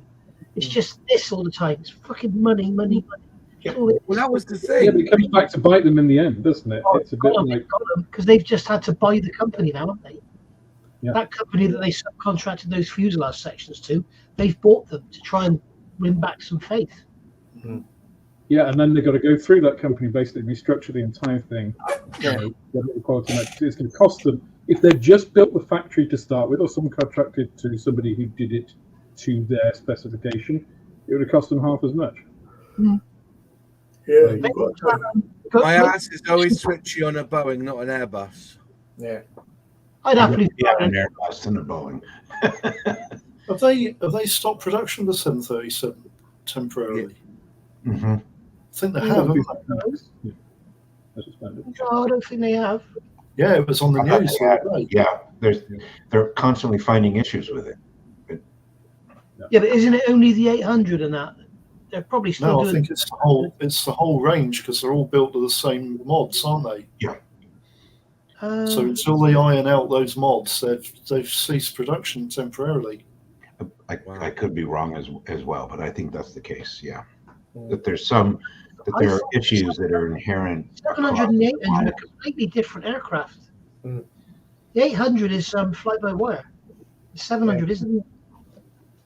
Yeah, I'm aware of that. Yeah, the 800 is fly-by-wire, but the Max is fly-by-wire as well, isn't it? Mm-hmm. Yeah. One of my followers, Riley, she's a pilot and she flies 737s all over America. Oh wow!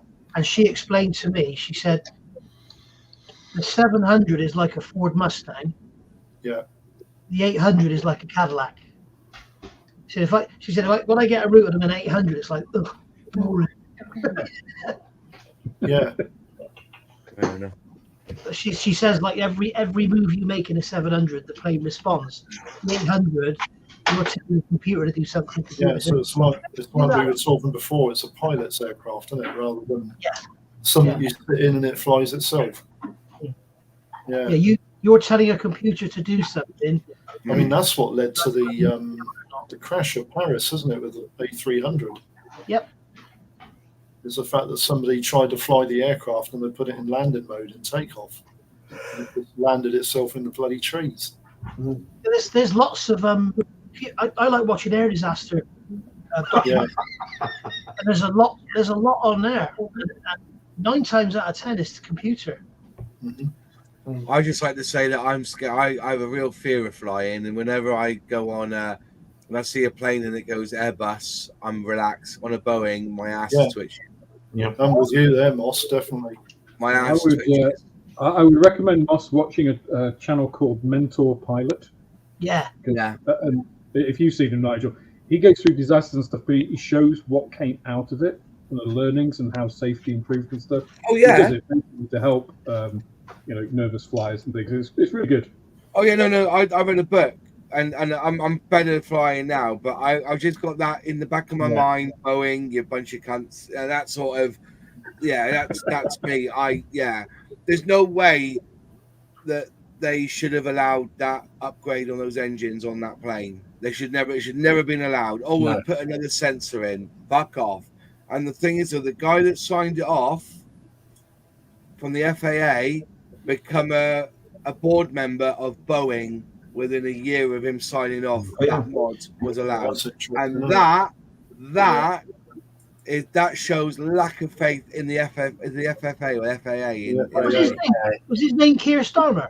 No. Totally. No.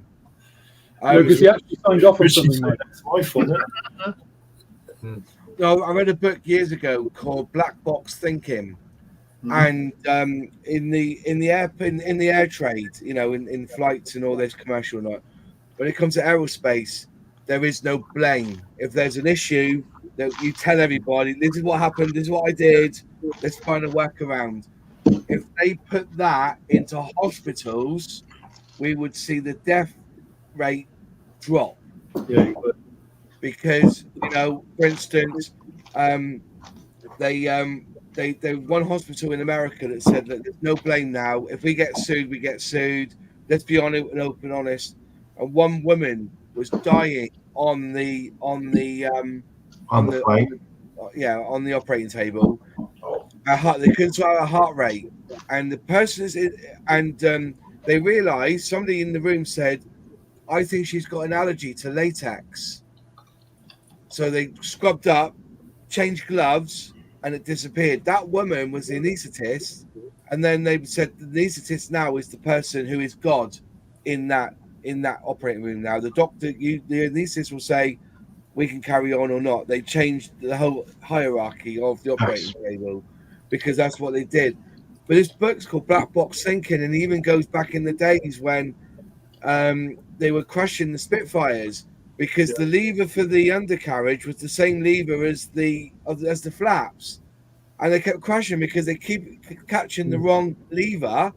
So what they did was they changed the lever to a round one to make it look like a wheel for the undercarriage and a T one for the flaps. So then they wouldn't get it wrong in flight. But because they were open and honest about where they were going wrong, and there's no blame. It's like that bloke who crashed that plane. The Sully thing, that was close. That was because they started to blame him. And that isn't the answer. No, he completely saved everybody's life. You know, but they tried to put the blame on him, and that's where pilots. You know, that was the insurance company, wasn't it, Moss? Yeah, but if you start blaming the pilots will start saying, "Well, it wasn't me," and you don't want that in flight. No. If they do that in hospitals now, it would make it. The doctors say, "Look, we made a mistake. We put the pipe down the wrong hole, or we cut the wrong leg off. Let's find a way that it doesn't happen again and save more lives." But until we get rid of the no blame, no claim culture, that won't happen in hospitals, I'm afraid. The difference is, though, Moss, the analogy you gave was the Spitfire, and it's a simple thing, you know, change the shape of the knob on the end of the lever. These days, that would have to be signed off by about 750 official people. Right, bureaucrats. And the design would have to pass 60 years of testing, and the material would have to be made in a diverse country. And for God's sake! And the knobs mod would have to go away and be designed. I mean, have you heard the latest? It's just crazy, isn't it? Have you heard the latest now? Because we want to be green, we stopped using a certain material for wiring looms in cars, and we've started using a material which is mainly based on soya. So what's happening now, wiring looms in cars in city areas are being attacked by rats. They're getting under the car and chewing the wiring looms. Because we would be green and not use the vinyl materials in our wiring looms. So I think, it's just pathetic. I'll just say one thing. I don't think America is going to be the first person to put a woman on the moon.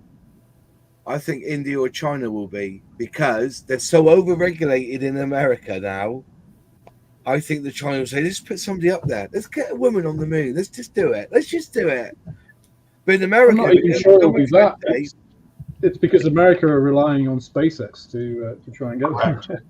Trying to get something into orbit without blowing up. That Artemis, that was regulating SpaceX now. It's completely ridiculous. I think it's too much. Artemis wasn't it? Yes. What's that, Nigel? Artemis 1 was NASA, wasn't it? Yeah. No, it wasn't. It was Boeing and everyone. I think. It amazed me. Do you remember that launch was cancelled about 3 or 4 times because they couldn't seal the tubes or something for the fuel delivery? And you think Saturn V was the 60s. and they didn't cancel launches like that. And it was 10 times bigger, and it was going to the moon. Yeah. And then they flew another one a few weeks after, didn't they? What are we waiting for now then?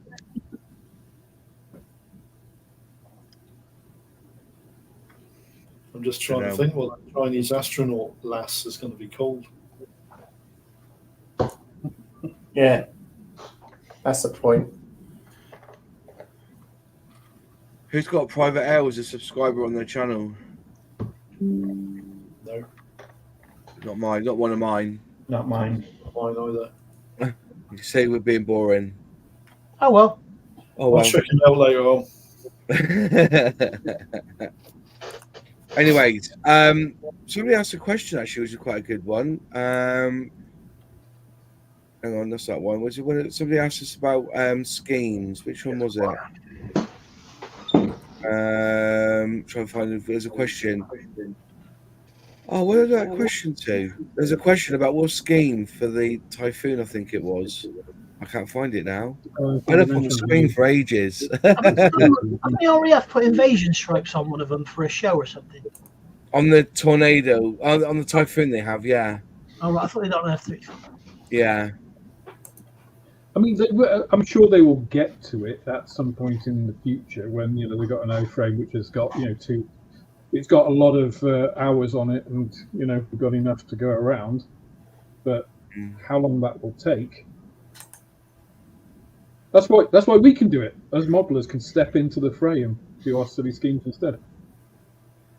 Artemis, they fly very well and they break easily when they clarification there. Yep.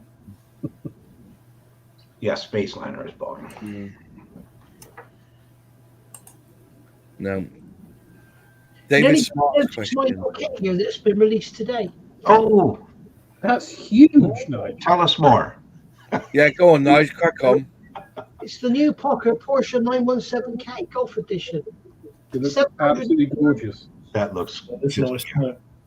It's 1/8 scale, and yeah, I know it's a lot of money, but it's cheaper than the Partworks one, and it's cheaper than all the others that are available. So I'll be building it as on this Saturday. So it was released today. Finally, it's been delayed by about 2 months, I think, because of shipping. Well, that's Can I just say, Nigel, you look quite like the one of the figures from your ornithopter. I do, don't I? I've got my hands on my knees. I think Airfix should mould you as a pilot. Yeah, we should No, I scan you. won't let them. I hate the fucking The helmet's included. plastic pilots. You can stick them in the bottom. Does that come pre-painted? This- Yeah. Yeah. Yeah, it's actually got, if you go back and look at the review, John, they've actually cut parts off the sprues, masked them, painted them, everything, and then put them back in the bag with the sprues. I'll check it out. Yeah.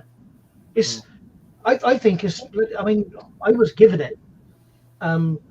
Very, very lucky. But I just think it's absolutely, I think it's well worth the money compared to the, I mean, £789 is a ridiculous amount of money for a model car. But it's like £400 cheaper than the part work, and there's one you can buy for £13,000. What? What? You could buy an actual car for that. No. Not gold-plated body shell. Well, not one of those. You could buy a Porsche 917 in 1/8 scale for £13,000. Oh, God. I couldn't believe it. And that one there is £789. So $1,000. Okay. It's a great car though, and that's such a good scheme, the Golf scheme. It's in it. I've always liked Where are you going to put it, Nigel? Sorry. Where are you going to put it? Put it in the garage. The Lamborghini's on my coffee table.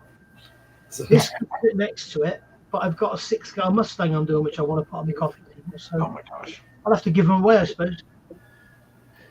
You'll have to see if you can find a company that produces a vending machine like they have at Mazda's car dealerships. Right. That's a good idea. At the car dealership, you just tap in what car you want to see, and then it gets rotated and then dropped down on the elevator, and there it is. You can have one of those on the coffee Screen table. out, please, Moss. I'm enjoying you being up there, mate. To be honest.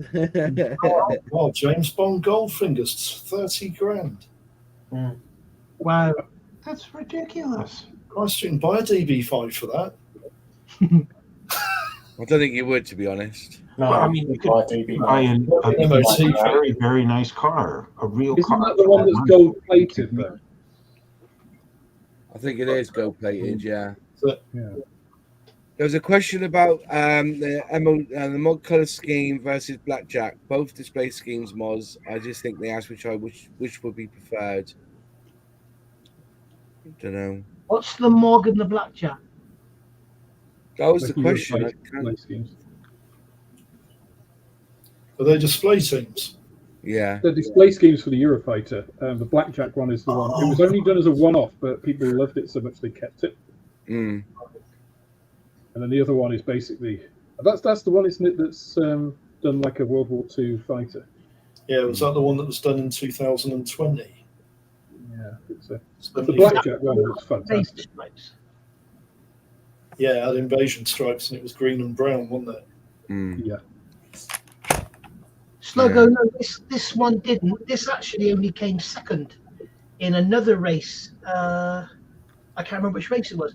This car won them all, yeah. But that actual version, number one, didn't.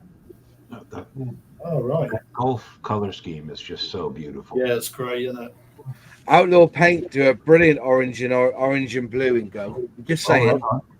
Just saying. We got to hook up Wayne because he has the GT40 in the Gulf. Ooh. Yeah.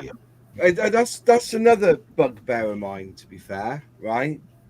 So I'm still getting adverts and vouchers and money off for Revell Germany, and I can't buy Revell Germany from the Revell DE website anymore. Where are you getting the vouchers from? Right off, that is. Where are you getting the vouchers from? They come on the emails. They Oh, come on an email. You sign up to subscribe to them, and they'll say, "Oh, we've got an off sale on 15% off Revell kits this weekend. Click the link over there," and you can't buy. And it's like you are. No. It's a bit like saying that, like, you've got a traveling salesman, door-to-door salesman, who comes to the door and says, "Oh, I'm here again this week with my selection." Oh yeah, I'll have that. Oh, I can't sell you anything. yeah. Yeah. Oh no, I can't actually sell you the stuff. I'm just here to tell you about it. Pissing me off And if now. you're eligible to buy, I'll give you 15% off. Yeah. Fuck off. Yeah, I hope 92 says the same. I have the same with Jadlam. They don't ship to EU, but send me their spam. But no, it's true. Yeah, I've spoken to Luke about it, and he's getting. He said that they've just stopped doing it because of Brexit and everything. So he's got to ask the question because it's. I wanted a 4GT. They do a really good 4GT. Went on the website. 35 euros. Went to buy it. I put in my address, and they go, "Your country, UK, fuck off. You're not having a chance." Yeah, so which annoyed me a bit because they said, they've got places in England they could distribute from, and yeah, it's just. I would just say, You'd have to order it from all those dealers, wouldn't you? go on, John. So then you'd have to order that Revell kit from one of the dealers that supply it. Yeah, but they're not giving you the deal. Like, you can't buy the book. You can't buy their release for the book or their special edition because they don't do them to businesses. They only do them if you buy direct, like Airfix do with their coins. Weird. So, Out 92, I'd just like to say, you want to check with Jadlam because I just showed that Spitfire they sent me, which was very generous of them, and thanks to Moss. And somebody said, "I'd love to get that, but they don't ship to such and such." And I looked online, and I copied it and pasted it in the reply, and they do ship. yeah. Because he was saying they don't do free shipping outside of mainland UK, but they do. They do all the islands and everything. It's free shipping. I'm up to this at the moment with mine. It's gone together sweet, no issues. Not even started. No decal for the instrument panel on this one, by the way. No decal scheme. No decal for the instrument panel. So you got detail on there. Yourself? Wow. Pardon? Yeah, you'll have to dry brush it, Moss. Has it got dials on there molded on? No, yeah, you've got dials molded on, but no, Yeah. there's no decal for that. You have to paint them then, Moss. Yeah, that's what I've done. I've got Paint the Posca pens in. So I've got me. I'm doing it. It's one of them, Moss. Cocktail stick. They're brilliant. Up the arse. It's a Posca pen. Painted black. And then, Yeah. yeah, painted black. And then put $1 per clear in all the dials, and that'll be it. Job done. Yeah. It should be satin black, Moss. I've got me talking. Right, got me Red Bull decal schemes there because it's going to be a Red Bull because they've got like you've seen they got like a Corsair, haven't they? Red Bull have, and I thought why don't they do one as so it's going to be painted blue. I bought these roundels because I'm going to put the Red Bull in the middle of the roundel, so you have the roundel on there. So it's going to be blue and yellow.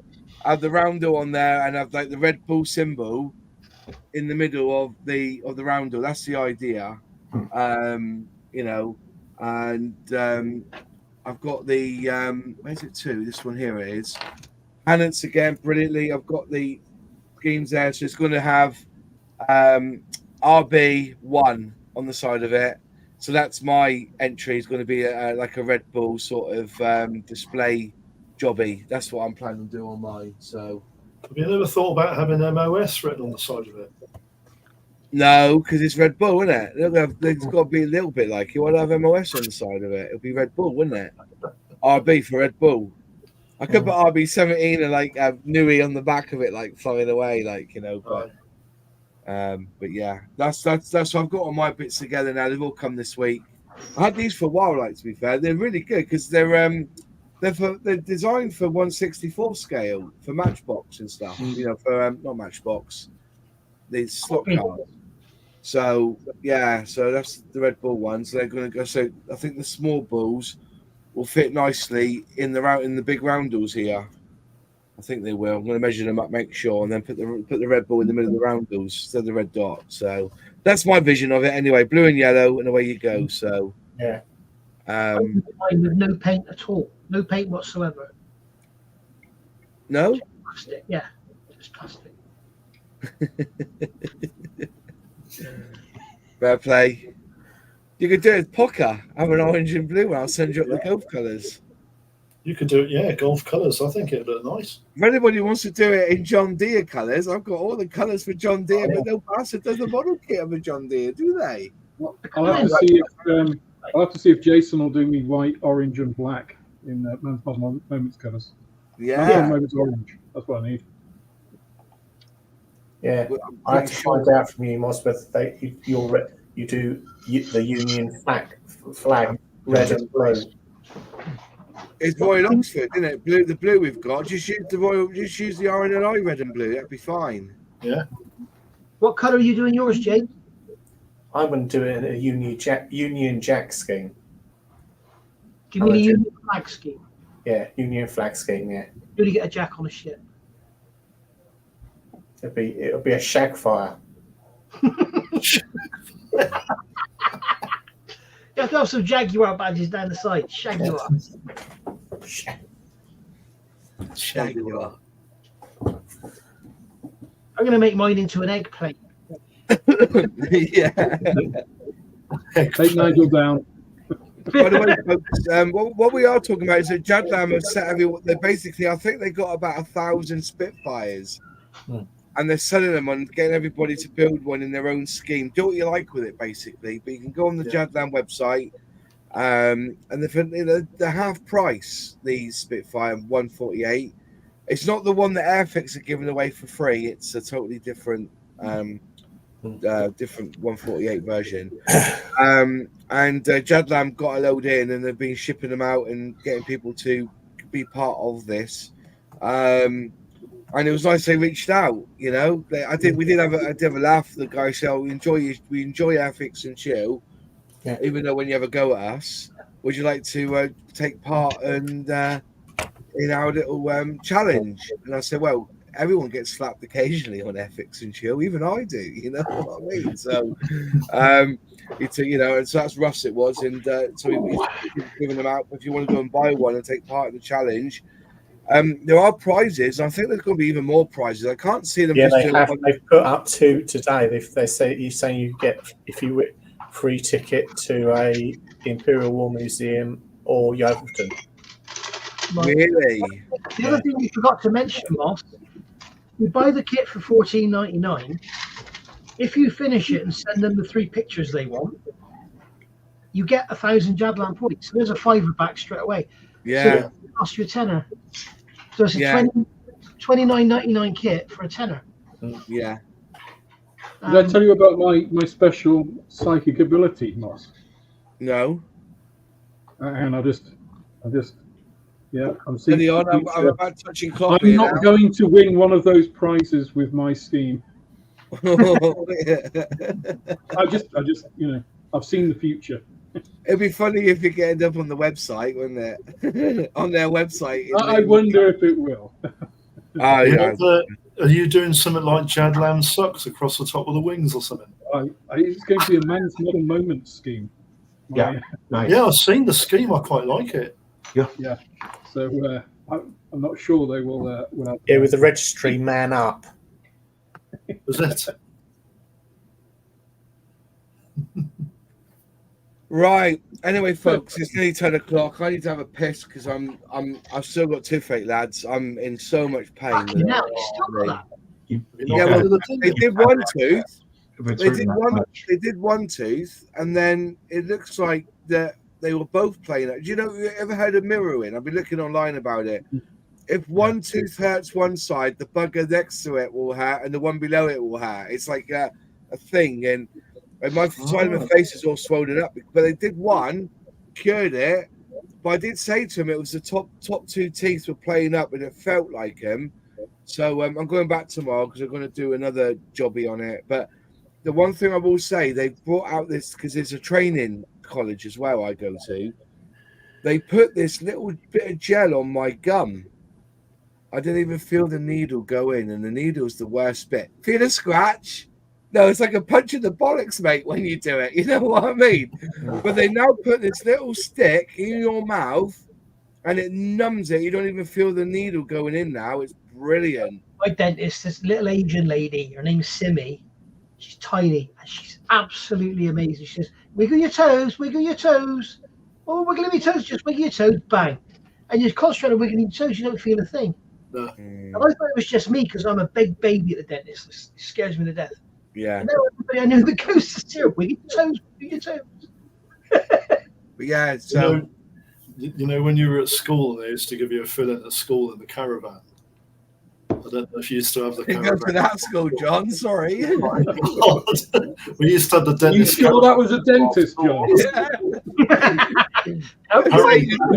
The needles are like now. Come into the caravan. Yeah, the caravan of love. Yeah, they used to have a caravan, a dentist caravan, and everyone used to form a line, and they used to go in and give you the essence of clothes, drink, and inspect your teeth. And if you needed a filling or whatever, you had to have it. You won't get that these days. You got to join the queue and wait 17 years. Yeah, that'd be That's right. one of the biggest tragedies. I know of at least 10 people that have got kids that have never seen the dentist because they can't get into an NHS dentist. That's They true. can't afford to go private. It's absolutely disgusting. It is. Yeah. When we've got certain people, I should say no more than that get their teeth checked straight away. Yeah. And on that bombshell, ladies and gentlemen, we'll leave before we go down political again. Thank you all for joining us. We'll be back next Monday, and have a good rest of your week. Take care now. And See you, everyone. Bye-bye. Bye.